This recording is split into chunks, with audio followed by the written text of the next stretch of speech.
கோயம்புத்தூர் தபால் நிலையத்திலிருந்து கவுண்டம்பாளையத்தை சேர்ந்த சங்கீதா அப்படிங்கிற பெண்ணுக்கு தபால் ஒன்று வருதுங்க. யார் இந்த சங்கீதா? 2 மகன்களுக்கு தாய், கட்டிட தொழிலாளியின் மனைவி, 7 வருடங்களாக ஆட்டோ ஓட்டி கொண்டிருக்கக்கூடிய ஒரு பெண்.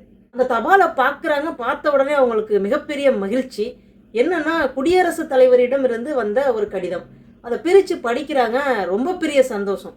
சந்தோஷப்படுற அளவுக்கு அப்படி என்ன அந்த லெட்டர்ல இருந்தது அப்படின்னா, வருகின்ற ஜனவரி 26 குடியரசு தினத்தன்று கொடியேற்று விழாவை பார்த்து ரசிக்கவும், குடியரசுத் தலைவருடன் தேநீர் அருந்துவதற்காகவும் ஒரு அழைப்பிதழ் ஒன்று அதில் எழுதப்பட்டிருந்தது.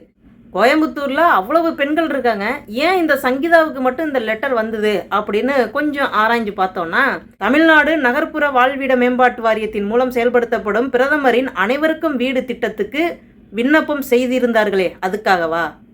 இல்லைங்க. அந்த விண்ணப்பத்தை ஏற்றுக்கொண்டு கோவை கூட்டுறவு வங்கியின் மூலமாக 2,10,000 ரூபாய் மானியமாக கொண்ட 5 லட்சம் ரூபாய் கடன் உதவி கொடுத்தாங்களே, அதுக்காகவா? இல்லைங்க.